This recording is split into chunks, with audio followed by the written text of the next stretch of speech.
Hi, everyone. Can you hear me? Hello? Hello. Good to see you all. I'm really looking forward to this panel, but before I introduce our guests, I just want to say a few words. I've written about quantum computing for 10 years, and I think it'll take me another 10 years before I really understand it. Until recently, I assumed I'd be writing about it for a long time before things got interesting. I couldn't have been more wrong. Quantum is hot, as you all know. Thanks to a slew of recent technical breakthroughs, including by the three companies represented on the stage, people are shifting their views and quickly. All the way back in January, as some of you know, NVIDIA CEO Jensen Huang said he didn't expect quantum computers to become, quote, very useful for 15 to 20 years. Just last week, he said, quote, "It is clear now we are within reach of being able to apply quantum computing in areas that can solve some really interesting problems in the coming years. This is a really exciting time." Quantum stocks are skyrocketing. Companies are raising hundreds of millions of dollars. McKinsey has said the sector could create trillions of dollars of value in the next decade. And as many of you probably know, earlier this week, the G7 leaders agreed in Alberta to cooperate and promote public and private investment in quantum science and technology R&D, responsible innovation and commercialization. It's the first time quantum has been recognized at that level, G7. So I'm sure you've heard today bits and pieces, probably more than that. Some of you are pretty deeply embedded in this business, where things are heading. So we'll dig in with three of the leading developers of quantum computing in Canada. I'll introduce them all. Just put up your hand. We'll go east to west in the country. Julien Camirand Lemyre, is CEO of Sherbrooke-based Quantique. Janik is Chief Operating Officer of Xanadu Quantum Technologies in Toronto. And Paul Terry, right here, is CEO of Photonic, based in beautiful BC. Are you guys in Burnaby proper or Vancouver? Coquitlam. Coquitlam, okay. So I always say Vancouver-ish, and I'm usually right. So I want to start with a fun question. Since we'll be hearing a lot about quantum in general from now on, I think it's important to make sure people understand what quantum computing actually is. So I'm going to start us off with a little contest, and you're all going to be the judge. I want each of you in 20 seconds or less to explain quantum computing in plain language that any 12-year-old could understand. Okay? So you're all the judge here. Julien, start us off. 20 seconds. I get to start. So quantum computing is a new way of computing that will provide more powerful ways of do computation and brings us to solve problems that we're not able to solve today with classical infrastructure. And the future of quantum computing is really the future of data centers, where we'll see these computers integrated with existing also infrastructure. Raf. For me, to describe quantum computing, I usually think quantum mechanics is really, really hard. We can't think about how it evolves, how it moves forward. But if you can take your really hard problem and squeeze it onto a quantum mechanical system, you can bypass all the hard steps of the computation. You just have to do another very hard thing, which is control quantum mechanics on its fundamental level, which we're all trying to do with our companies. It's a strange-looking audience, isn't it? Okay, so quantum computing, or quantum mechanics, is 100 years old. There are three properties of quantum mechanics. Tunneling, which is the basis of all transistors and the basis of all the technology we did. There are two others who have never been used before: superposition, entanglement, whatever the hell they are.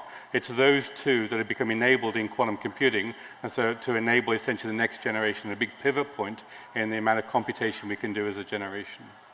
Three answers to take back to the 12-year-olds in your life. Who did it best? We'll start with Paul. Clap. Okay. I told him strange. Julien. And Raf. And the winner of $300 million from DARPA is Julien. Thank you. So I asked that question because I want all of you to keep things as simple as possible today. And again, I think if this is going in the mainstream, we need to all figure out how to talk about quantum in a mainstream way. So anyway, that was the point of that.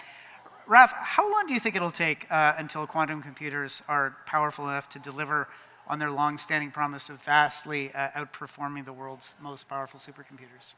Yeah, so I think we've been saying 5 years for the last 35 years or so at this point.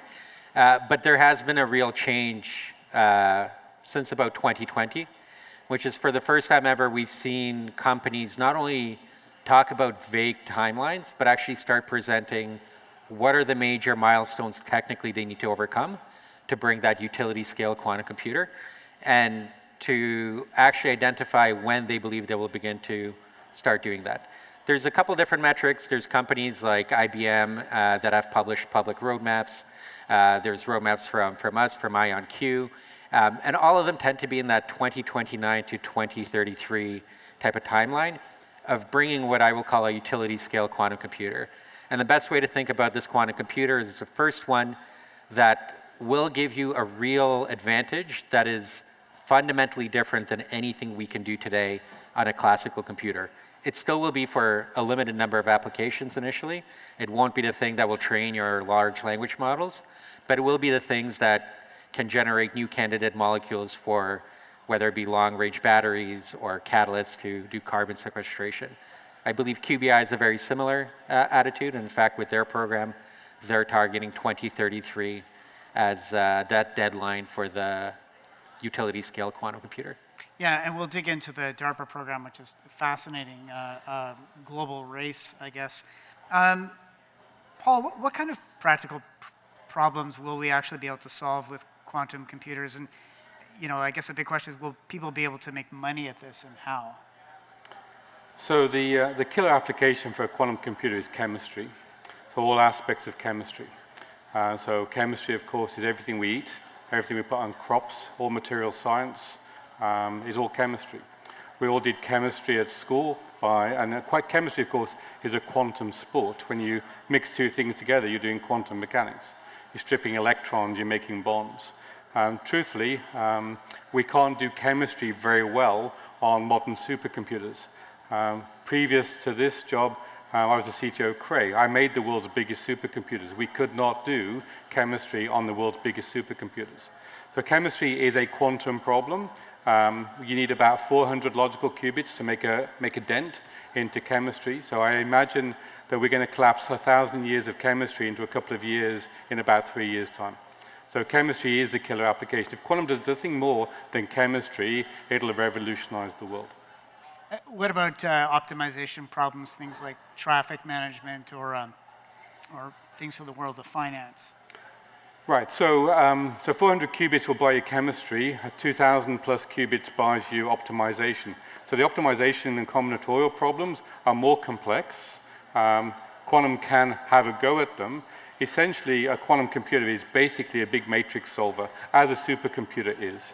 And so all of these problems that can be expressed as a matrix or a tensor, for want of a better description, can then be solved in linear time in a quantum computer. So they are available to us.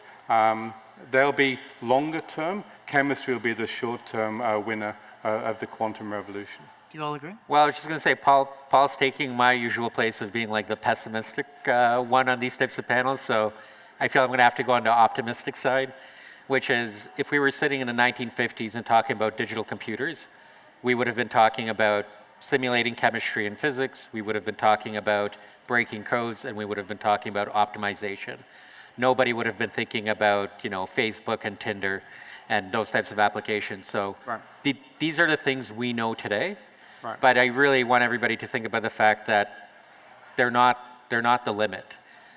Quantum computers are general purpose computers as well. They could do everything that classical computers can do, just without that really huge speed up. And I'm really excited about what will happen once we have that utility scale quantum computer and all the applications that we can't think about right now that we'll be able to generate once we have that device in the hands of developers. Now, Julien, computers started as, you know, these enormous things, and now there's computers on my watch and smaller devices. Where are we going to see quantum go? I mean, are we going to see these in desktops, or are they just going to live in data centers? What do you see as the form factor looking ahead over the... Yeah, I think in computer, like miniaturization was one of the big aspects, of course. But right now, we tend to forget that every time we do a Google call on our what we're actually doing is doing a call to some data centers in Silicon Valley or something like this. And I think we'll see a lot of this in quantum as well. The first machine don't have to be small, they have to crack hard problems. And this is really why we are working hard in that field to make these machines to work. And whether the size of the machine is large or small at the beginning is not necessarily the big issue. We need to get functional quantum computers. Okay. Now, I asked you all to give an easy explanation. Now you can go a little more complex. I want each of you to sort of basically describe your systems in a nutshell, how they work. And, you know, since this is a competitive landscape, if you want to trash talk each other's technology, go ahead. Rafa, why don't you start? You're making it hard. Like, my two other favorite quantum companies are right here, is normally what I say. So we're a little bit unique in that we have an all-photonic approach.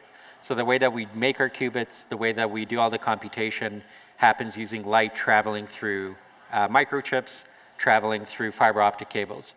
And there's some really, really great benefits of that. In our specific approach, it means you can do all the computation at room temperature. So you don't need cryostats. You still need a cryostat to verify that you made the right type of qubit. But for 90% of that data center you're going to have, it's going to look like a regular rack. The other part is we know how to manufacture these things today. They can go to the same facilities, foundries that make the chips in your phone, in your computer. In order to make these quantum devices, we need to push the properties a little bit more. So we're working hard with our manufacturing partners to do that. But there's no fundamental new tech required. And then the last part, which is probably the biggest one, and one we demonstrated in January of this year with a publication in Nature, is that photonics allows unlimited scalability. So, you know, we often talk about how many qubits does your quantum computer have. I'm going to say that's now a moot point. We can have a device with 1 million qubits.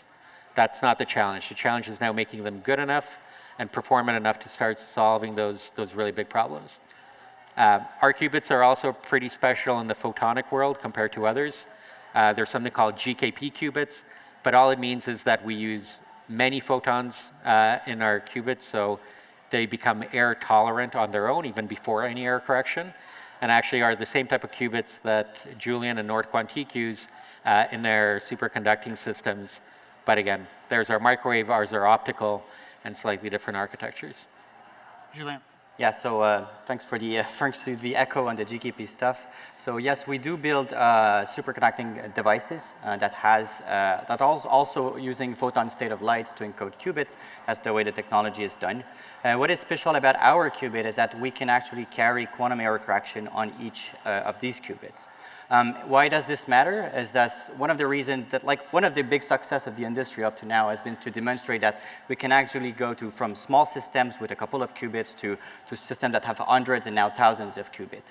But these systems are useless unless we're able to manage the errors within the system. And this calls for a technology that is called quantum error correction. And a big challenge in general in the industry is how do you manage these errors? And a lot of the approaches requires somewhere from 1,000 to 10,000 physical qubits to encode one that has this error correction capability encoded into a single one. The advantage of these JKP states here that we're using is that we can actually shrink this down to a single qubits having this error correction property.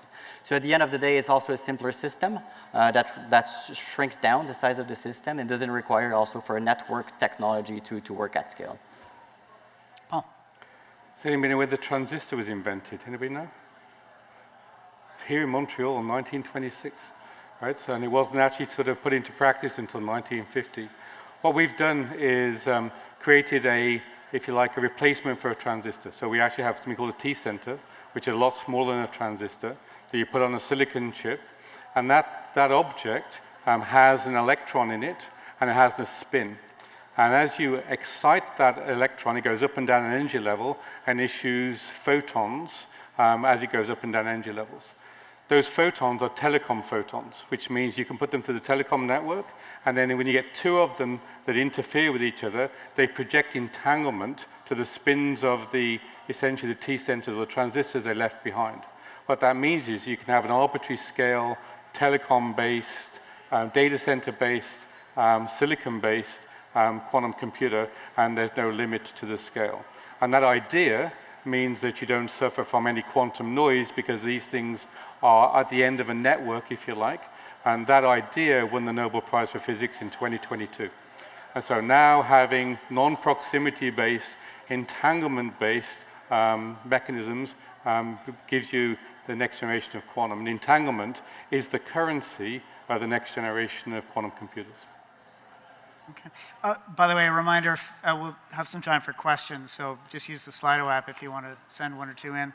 You talked a little bit about error correction, which is, I guess it's kind of like the hallucination problem in large language models, right? It's like one of the big technological hurdles that that what you're all doing has to overcome. Can you, maybe each of you talk about what you see as the most vexing problems that you have yet to solve to get to commercial scale quantum?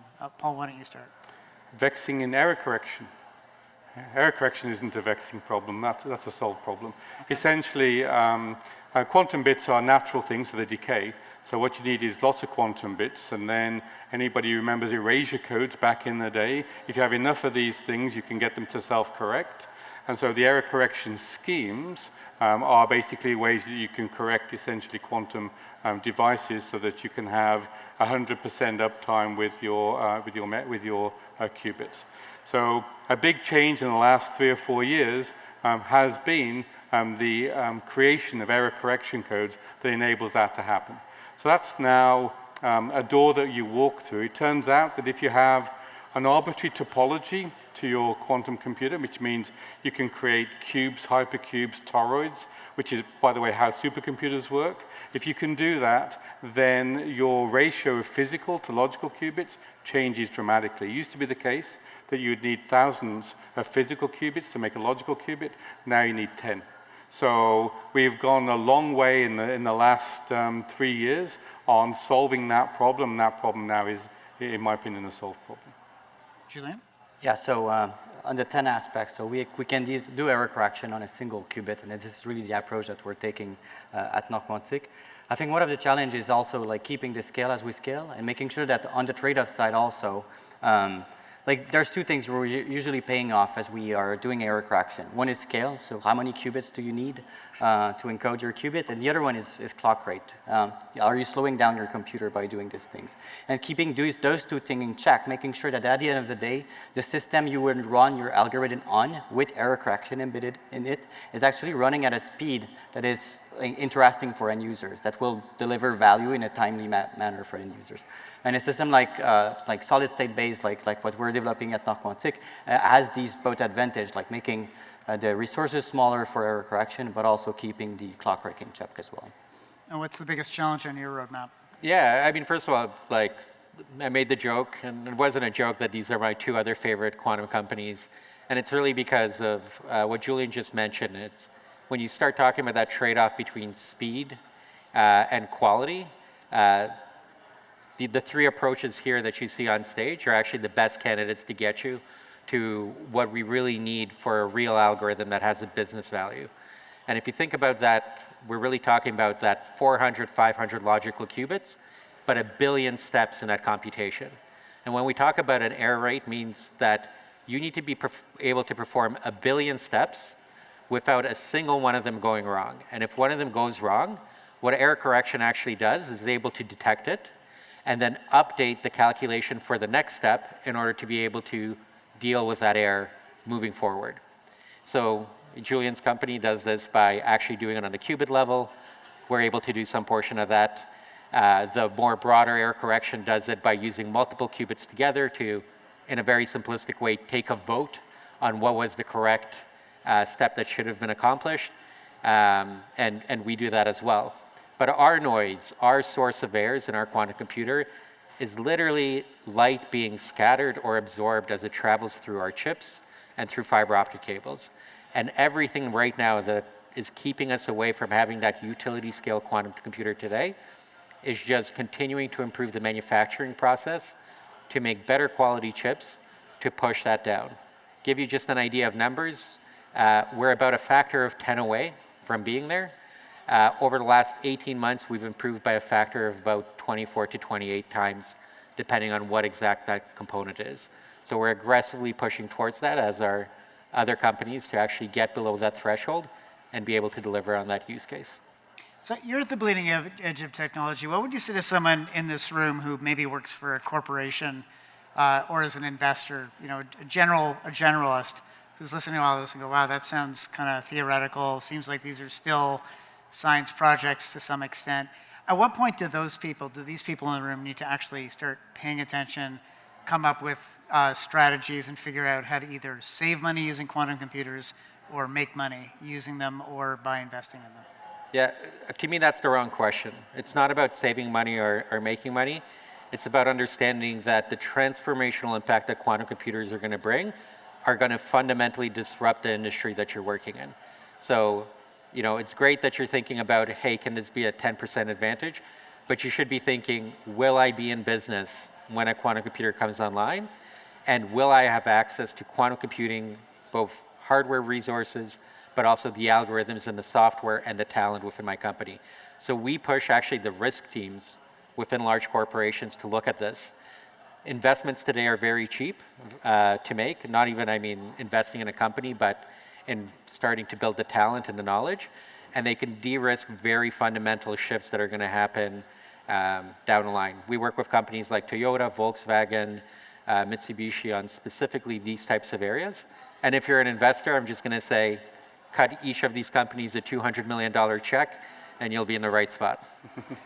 Paul, why don't you go next? Yeah, the problem with quantum is everybody goes into the physics and talks about cats and stuff. And your transistor in your phone is a quantum device. It works, but you don't need to know what it does for it to work.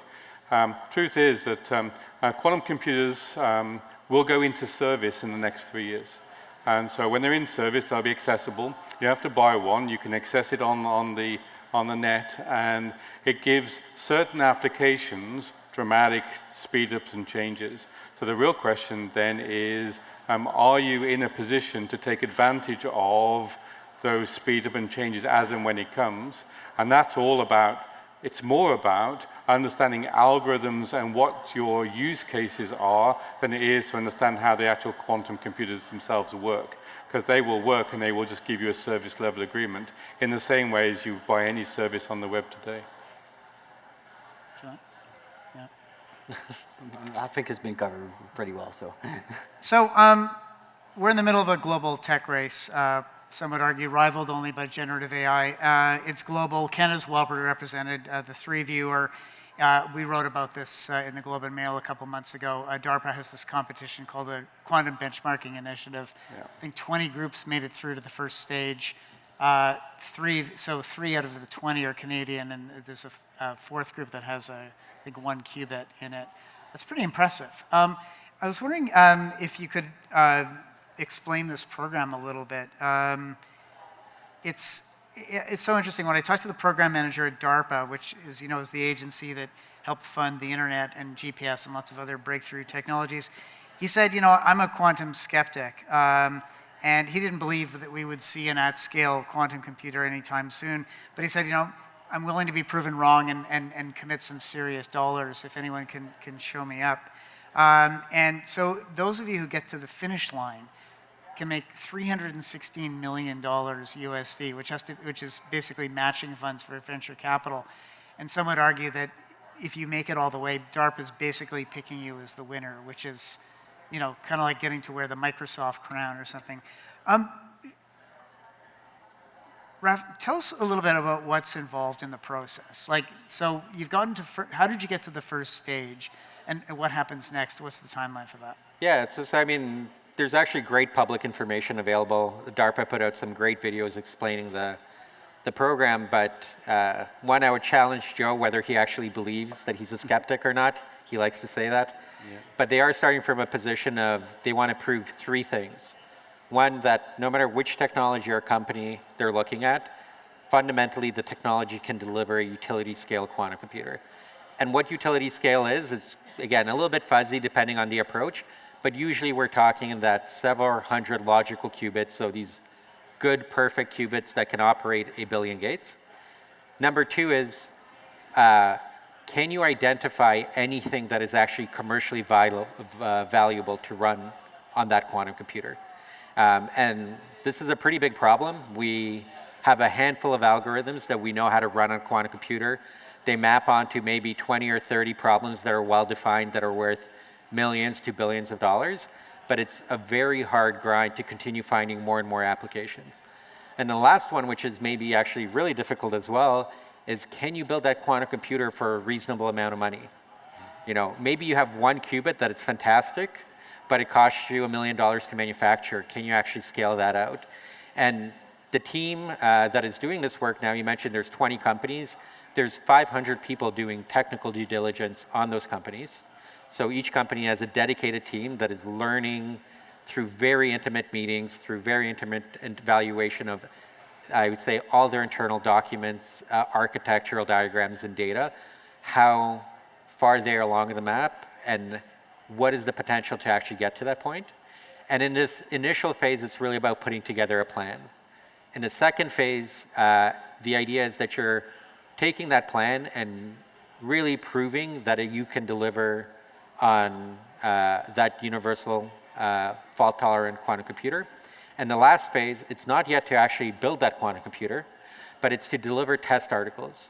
Show that where you are along the map, you actually have hardware that can demonstrate the capabilities that you talked about and put it in the hands of DARPA to evaluate on your behalf.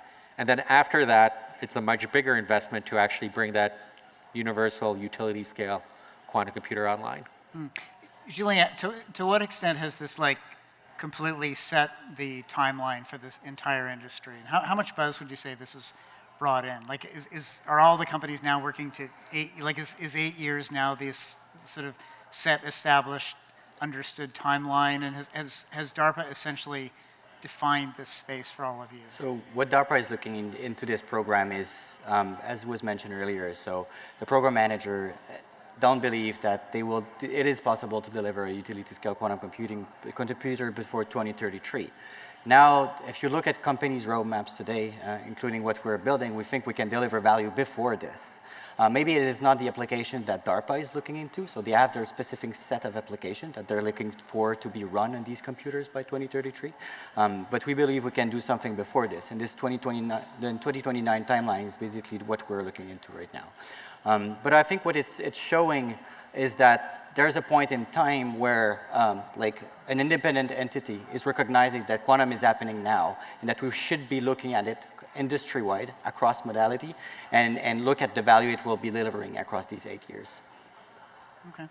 Paul, is it safe to say this is sort of a clever way for the US government to peek into what everyone's working on, and as Joe, the DARPA program manager, puts it, prevent and create strategic surprise? I mean, the Quantum Advisory Council, which your co-founder Steph Simmons is part of, has called for a matching program here. I mean, what should be happening in Canada in response to this? I couldn't possibly comment. First of all, I agree with what my people here have said. What DARPA isn't, so I've been involved in 4 or 5 DARPA programs over the years when I was doing supercomputing. DARPA used to be a program that was defense-oriented.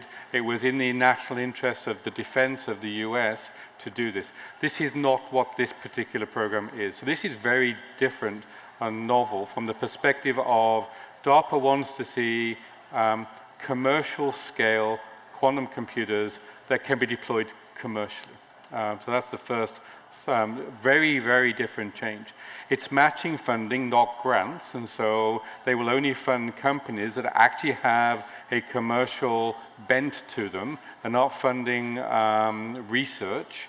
They're funding development of things that go forwards here. And what I would say is, kudos to people on the stage. Canada 20 years ago started having quantum programs in its universities. We have generation of quantum engineers. I actually think some of the best in the world are here in Canada. Second is probably the UK, which also did the same thing. A distant third is the US. And so we actually have the skills and talent in Canada, and the Americans know that. And so they are in a campaign to understand how this works because they want a commercial grade quantum computer.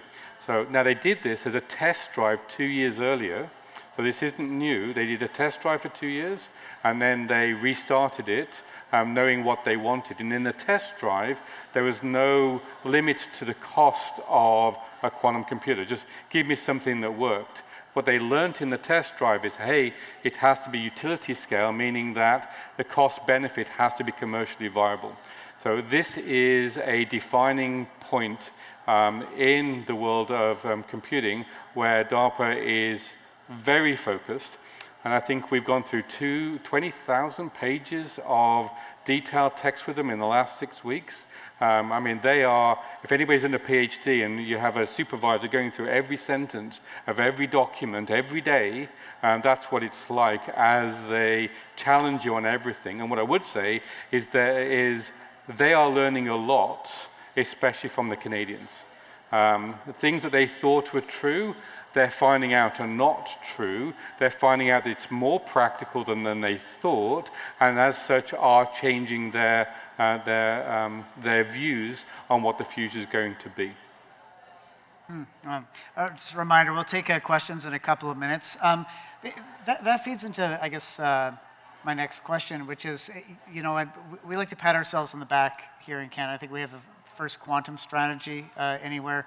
We also had the first AI strategy, which was quickly lapped several times by other countries, and I don't think anyone would say that, you know, our AI leadership at the university level hasn't really translated on the commercial level. We have a quantum strategy. We also have people from the Government of Canada in the audience, and we'll have the AI minister here tomorrow.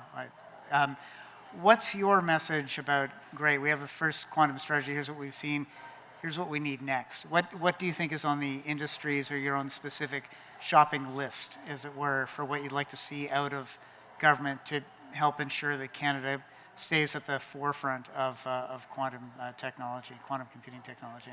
Start with you, Julien. Yeah, so I think, so just us three being on stage today is because we all are competitive companies at the global scale right now. And I think this is something Canada really needs to recognize as everything is moving right now. All countries are investing massively, and not only massively in research and R&D. As was mentioned earlier, it's like the DARPA program is specific to company. The reason why is because if we want to have quantum computers running, we need that level of dedications of a team of very experienced people coming together and delivering on quantum computers, and we need to build that. And now in Canada, we have these trace companies that are competing in that race, and we're at that point also where all globally countries are investing massively. And it's important that we recognize that we have that powerhouse here in Canada, but we continue to support it across the growth stage of what's coming for all of this company. And after this, I think this is where we will see the ripple also on the supply chains and also on the expertise across the already excellent Canada workforce.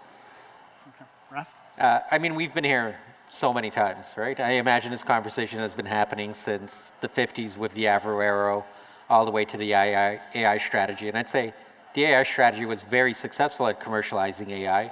Just happened to that Canadians did it in the United States, right? If you take a look at the tech leadership of Meta, of Google AI teams, they were trained in Alberta and Ontario and Quebec and went there in order to commercialize that technology.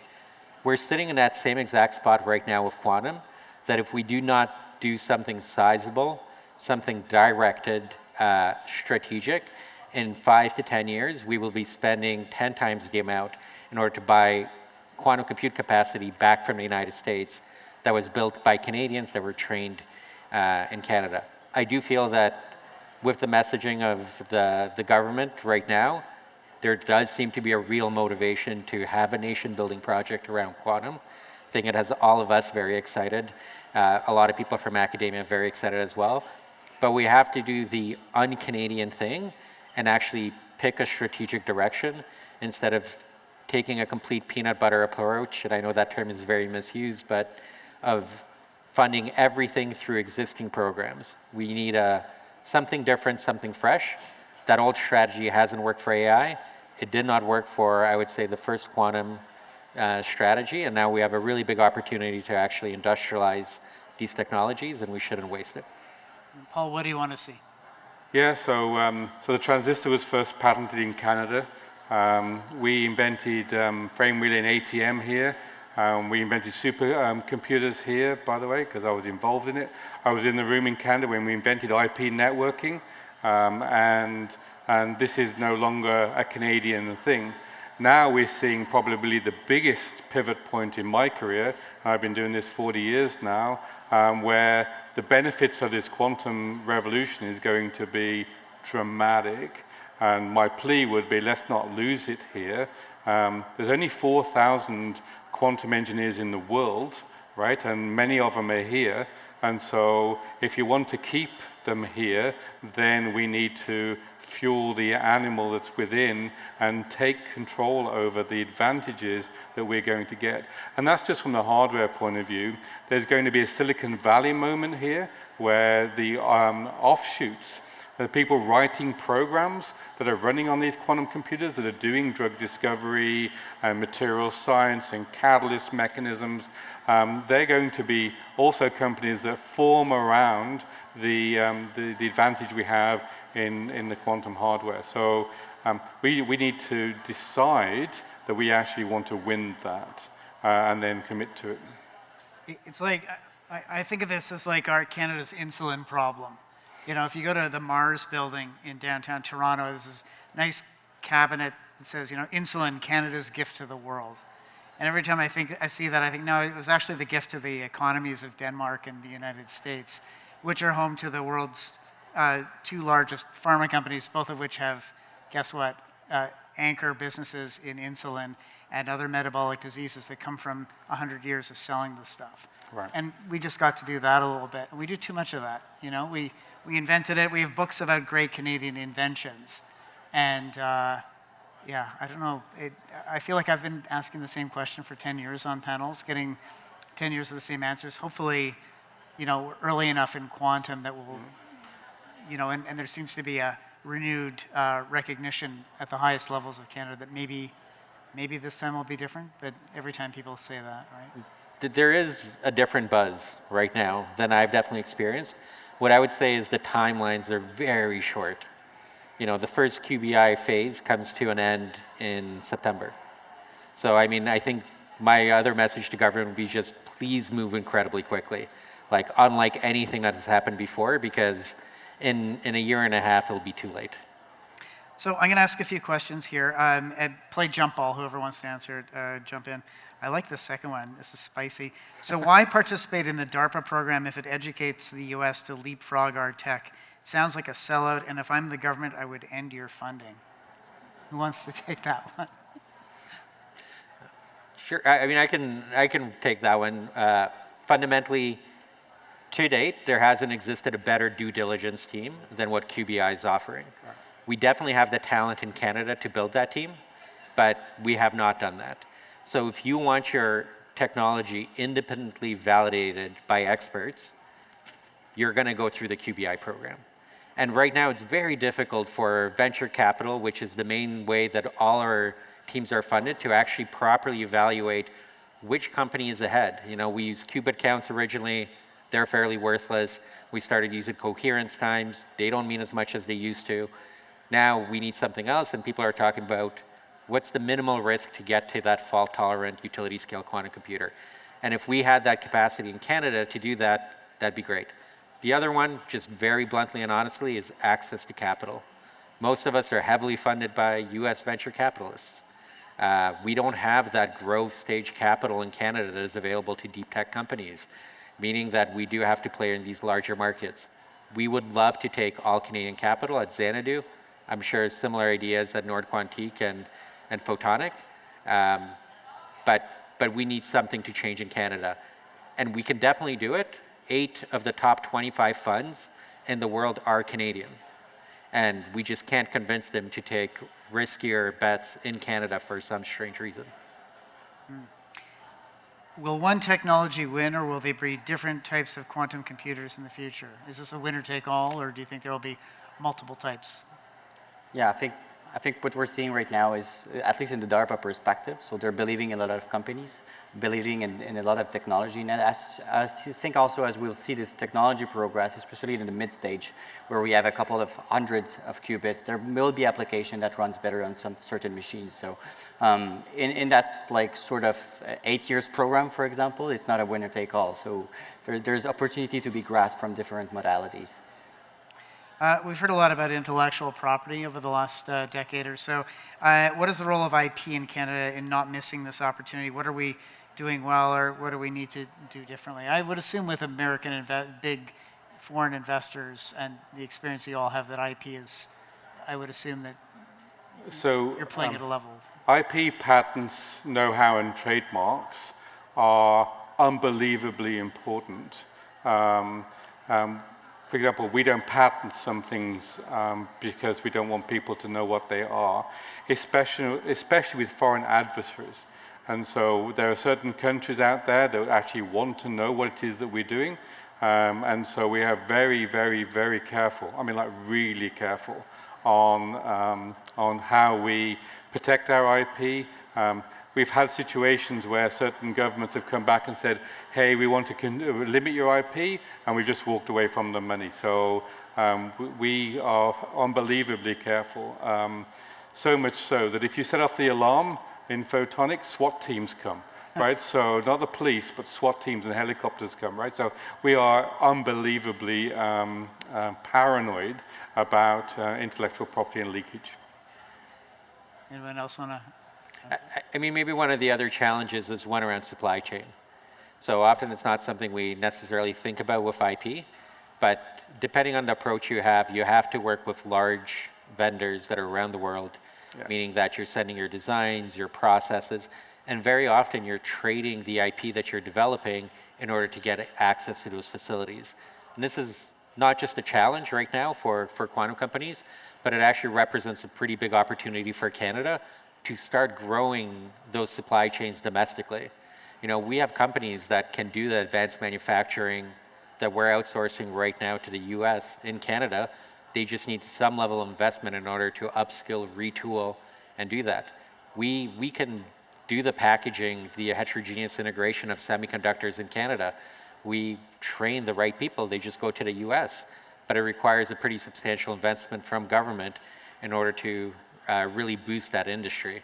So I would say IP is not just the theft of IP, the potential loss of IP through sale, but also through just the course of business, you're making these trade-offs every day. I'm going to slightly adapt one of these questions. I'm kind of curious myself. I don't know if I've ever asked this question of anyone, but at scale, are quantum computers going to be energy hogs, or are they going to be more efficient than what you see now in data centers, for example? The last supercomputer I made was 4 megawatts of power. The quantum computer that we are currently making is 30 orders of magnitude more powerful and consumes 40 kilowatts. Okay. Answer, that's good. Yeah. Here's one I don't know if we got to earlier, but it's a good question. Is a quantum computer problem today a science problem or an engineering problem? It's an engineering problem. Yeah, you all agree? Yep. And I would say more and more becoming a manufacturing problem. Right, right. Okay. One last question here, and we're coming up to the end. In order for emerging companies to succeed, we need large corporations to work with them on real use cases. What are the best Canadian companies to work with, and do you have a message for those who don't work on quantum? So on the customer side, I guess. Best Canadian non-quantum companies to work with on quantum is the question? We have a very narrow approach in that we only look at applications that will fit on that first quantum computer. So realistically, these are applications in the chemistry material space, like Paul was mentioning, which means it's hard to find those partners in Canada in order to work with. So we tend to work with a lot of multinationals that have substantial Canadian operations, but are not Canadian companies. I know some people look at finance. In there, we found, and we worked with both BMO and Scotiabank in the past that had great quantum teams looking at that work. Not sure if they're still doing that. I know there's been some attrition there. But then there's also small startups that are working on the quantum application side that are coming out of the CDL and other startup programs that are really fantastic to engage with as well. Yeah, also in the material space, so this is well, so I think everybody agrees that this is the first niche for quantum to be happening. So we have partnerships also with companies that are developing chemistry. So they have labs where they develop this. A good example, I think they will be speaking today, is OTI Lumionics. So they are developing algorithms that maps on our hardware at the early stage. So this is a sort of things that we're looking in. And these companies, maybe they're small or larger, but they also have like global connection with their own supply chain. So it connects us to the world also through that channel. Okay. Well, I just got the It's Cocktail Hour notification, so thank you all, and thanks to the three of you for a great conversation.